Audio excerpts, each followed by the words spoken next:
Good afternoon, everybody. Welcome back to another installment of Scott Selections here on Tuesday, April 16th. Got another free play for you today, but before we get into that, it's time to quickly recap what happened yesterday. We ended up picking up a loss in the White Sox and Royals game. Unfortunately, we had the 9.5, and the game ended up totaling 9, directly even. I ended up watching a decent portion of that game. I thought personally the over was the right side. And it's one of those upsetting moments where the first 5 over hits and the full game over misses. And then you wonder, you kind of kick yourself why you didn't take the first 5. But overall, the bullpens were a lot better than anticipated. And it seemed like if you were actually watching a bit of that game, we had a home run ball go foul by a couple inches. And it seemed like every runner that tried to steal second base got thrown out. I'm pretty sure runners were basically 0 for 4 from stealing. But they ended up totaling 9. It is what it is. We had 9.5, which ends up killing our 5-game winning streak. But we look to bounce back today on Tuesday as we actually bring you another MLB play, with this one being at plus money, where I believe there's a decent amount of value to be had on this given play. How's it going, Big X? Thanks for joining us. The play that we are looking at is actually going to be a first 5-inning team total. And if that is not available to you, don't mind taking the full game team total. There's just more value on the first 5.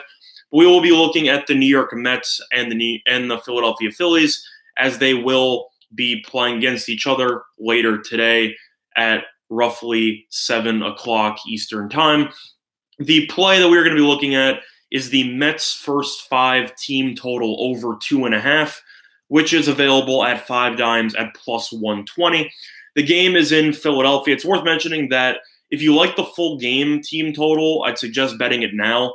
It was available at even money before. It has been bet down to minus 105 in some spots, but surprisingly, the first 5 team total has not changed, and I believe that there is value on the 2.5. The game will be played in Philadelphia. Both teams are coming off of an extra innings game in which the Mets ended up winning 7-6. But the game's in Philadelphia. Philadelphia will be using pitcher Nick Pivetta. And if you have noticed on the show before, I am not a fan of Nick Pivetta at all, and I will look to continue fading him as the season progresses. Pivetta this season has been awful, to say the least, and throughout his entire career has been relatively underwhelming, despite the fact that he supposedly has a lot of potential to be a future ace for this Phillies pitching staff. But overall, Pivetta has been very underwhelming. He currently has an ERA of 9.45. In his last start, he got shelled. He went 3 2/3, gave up 7 runs. In every start he's been in, he's given up at least 3 earned runs in 5 innings. And it's also worth mentioning that the Mets offense last year was known for its ineptitude, particularly with DeGrom and how they weren't able to provide any run support. The Mets offense has actually been pretty solid this season, underratedly, and the Mets are currently averaging 2.88 runs in the first 5 innings, which is the 12th most in the entire league. And the Phillies are currently giving up 2.95 runs per game in the first 5, which is the 8th most in the league. It's also worth mentioning the Mets offense is currently in a great offensive run, and the Mets have actually scored at least 3 runs in the first 5 innings in 6 of their last 7 games. This team has been known so far this season to get after it early, to get after the opposing pitchers, the starters in particular, and to get usually 3 runs across the board in the first 5 innings. I think there is value. How's it going, Hank? How's it going? Real estate, nice to see both of you again. Overall, I think there is value on the full game as well, but I'd much rather take the plus 120 than the minus 105. I think the Mets, although the lineups have not officially come out yet, Pivetta's numbers against the Mets are atrocious, as the players that have faced him on the Mets have a career batting average of 3.26 and an on-base percentage of 0.367. Overall, the Mets offense has been slept upon earlier this season, and the Phillies, their pitching hasn't been great this season. I know their offense is good. That's why I'm staying away from the actual side in this game, because I do think that even if Pivetta struggles, Harper and Hoskins and those guys could generate 5 or more runs, which could lead to a very high-scoring game in which the Phillies could win. Plus, the Mets bullpen is one of the worst 5 bullpens in baseball, so I don't really want to plan on betting the Mets on a side, but I do think there is a lot of value on the Mets team total first 5, which is available at plus 120 on 5 dimes. The line is different across a lot of other books, so shop around, make sure you have the best line available to you. But the best line I have available to me is plus 120, which I personally have already bet, and I bet that when the lines came out at roughly 11:30 this morning. But just to move on to some leans that we have moving forward in the playoffs. Before we do that, actually, just a recap of what happened yesterday in sports, particularly one game. Do you think that Clippers comeback yesterday was the greatest comeback in NBA history? Because I personally think it is. In terms of a single game, I'm not talking about a series. You can argue the Cavaliers down 3-1 against the Warriors. I get it. But the Clippers on the road as an 8 seed coming back from 31 down against a 1 seed that's projected to win the championship, and that's the 2-time defending champions, is probably the most improbable thing I've seen in recent memory. I know Tiger just won this weekend, and I get that his comeback 10 years grown was a big deal. But down 31 on the road in Golden State, again, and Curry, Thompson, Durant, the big three played. I know DeMarcus Cousins got injured, and he's most likely going to miss the rest of the playoffs, which is a complete shame for him because that's going to affect him with his free agent contract that he will be receiving during the offseason. But down 31 on the that's one of the greatest comebacks I've ever seen. And I feel like 90% of the country missed it because they turned off the TV in the middle of the second quarter. But that's crazy. That would actually lead into our play of the day tomorrow, which I won't give away. But I've already looked at tomorrow's board. I personally think that the NBA playoff scheduling is stupid. And I think it's one thing that hockey's got right. Hockey has 4 games every day, which I think is what you need, where the NBA is alternating between 3 games, and they had 2 games yesterday. It doesn't make any sense to me why other teams are getting 2 days off while there is no traveling. I think the whole scheduling for the NBA playoffs doesn't really make much sense, and I think it's kind of dragged out just to extend the calendar. But I think overall, in practicality, I think it makes no sense. But either or, that's neither here nor there. We will be moving forward with the leans for the NBA and the Stanley Cup playoffs. First game, you have Toronto versus Orlando. Everybody knows Toronto is awful historically in Game 1. They tend to be really good in Game 2s and onward. Hey, Terry, how's it going? This game, Toronto opened up at 8.5. They're up to 10.5. Total's been bet over a little bit from 210.5 to 211.5 in most spots. In terms of what I like in this game, I'd have to lean to Toronto. But in terms of the value, I don't like paying double digits with Toronto. I do like the first half with Toronto. I think that Toronto, after losing Game 1, should be able to come out and punch the Magic in the mouth. Kind of like what happened with the Nets yesterday. I know the Nets ended up covering the first half before getting absolutely blown out in the second half. But overall, the Magic got what they wanted in Toronto. They won a road game. The odds of them winning both road games, or any team winning both the first 2 games on the road, are extremely slim, and historically has not really happened that much. But Toronto is in a must-win territory. They're awful in Game 1, but they tend to be good in the rest of the series. I still think everybody in here probably thinks Toronto's going to win this series still in roughly 6 or 7 games. So for that reason, I think everybody knows Toronto's going to win this game. And with the first half price of a team that is desperate and cannot afford to go down 0-2, I would not be surprised to see Toronto be up double digits at halftime in this game. I think Orlando just came out and they sneaked up. They kind of snuck up on Toronto, mostly with DJ Augustine hitting some big shots down the stretch. I think Toronto will come out and I think they'll win the first half relatively easily, so I would lean to the first half spread for Toronto in that one. Moving on, you have Denver and San Antonio. Denver was at 5.5 up to 7, and the total has been bet up a little bit at 208.5 to 209 in some spots, but it hasn't really moved that much.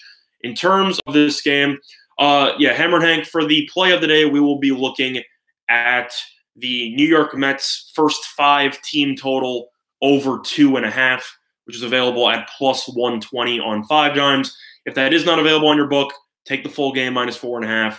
I mean, take the full game over 4.5, but I think there is more value on the plus 120 with first 5 over 2.5 with Pavetta on the mound, who has struggled a lot this season. How's it going, Virgie? Thanks for joining us.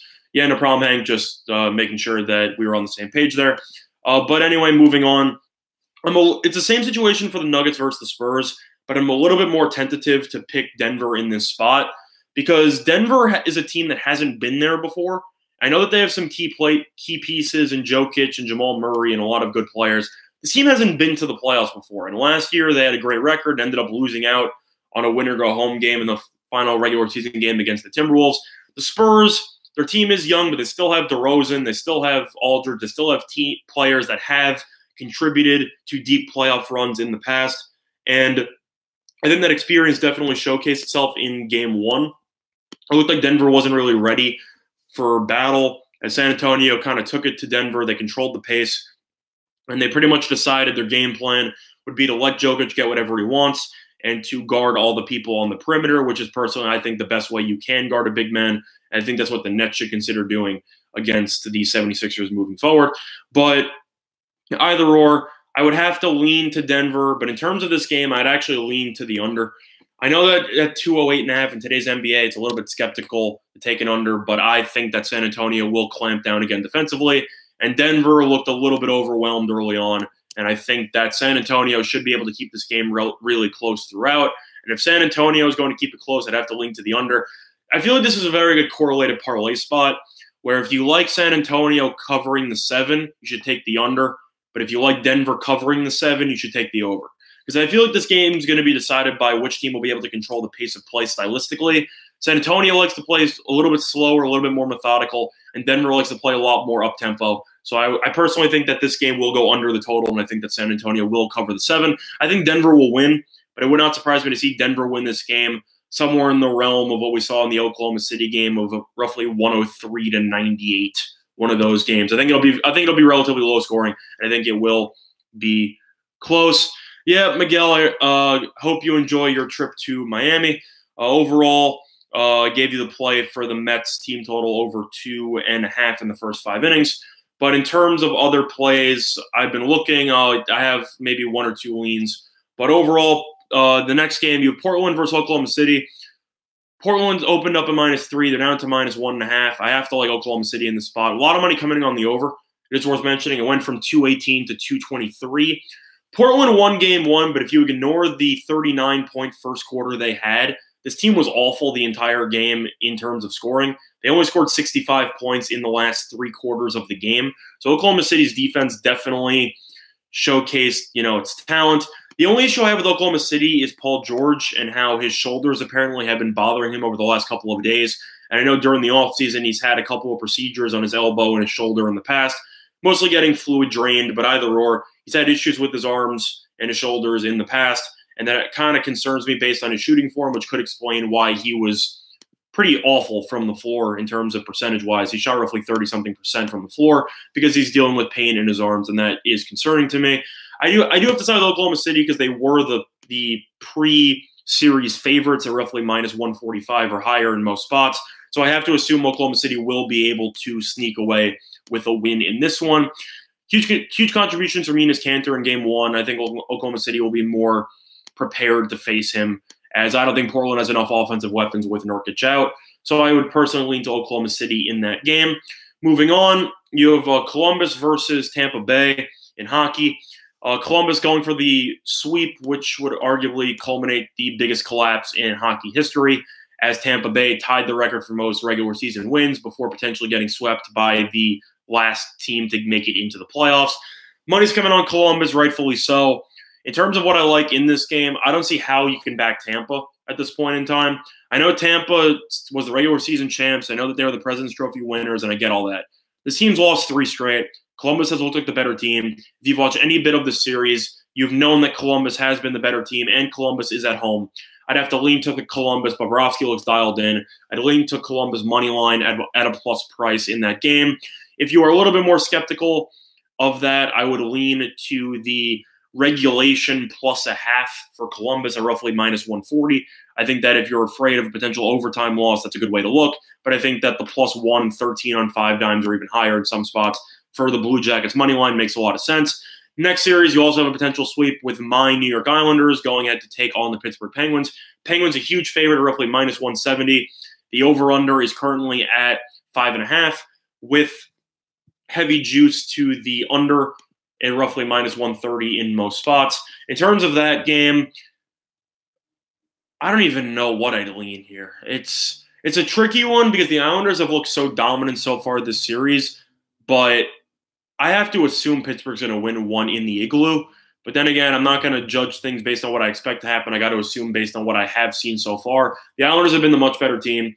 Pittsburgh's struggled generating any goals whatsoever. Crosby, shockingly, is 0 points, let alone goals, in this series so far, as the Islanders have been able to stifle him completely. The issue that I do have with the Islanders, though, is that their power play has continued to struggle. And if the Pittsburgh gets on the power play, I could definitely see this team scoring. And Murray has looked good recently in games. In terms of where I'd lean, I would lean to Pittsburgh scoring first in this game in a prop bet. Because if Pittsburgh can't afford to go down early, they need to score first. They need to keep the pressure on. And I think Pittsburgh scoring first, I don't know what the line is on that, probably around -120, -110. I think there is value on that, and I would lean to Pittsburgh scoring first in that game. Moving on, Winnipeg and St. Louis. Money's coming on Winnipeg. Spread went from -155 on the money line for St. Louis to roughly -145 in most spots. Surprisingly, the road team has won all 3 games so far this series, as St. Louis won both games in Winnipeg, and Winnipeg won Game 3 in St. Louis. I have to lean to Winnipeg in this game. St. Louis was known in the first 2 games, as well as just their entire run in the second half, by Bennington. Their defense is fantastic, and we saw a little bit of a crack in the armor as Winnipeg was able to get 6 goals across. Bufflin looked great. Laine looked great. Scheifele looked great. The whole team looked great. Hellebuck still looked a little bit streaky, and that is concerning. I would lean to the over 5.5, and I would lean to Winnipeg winning this game outright. I think that there is a lot of value in Winnipeg winning this game, particularly after their offensive burst that they had in Game 3. So I would lean to Winnipeg and the over 5.5 in that game.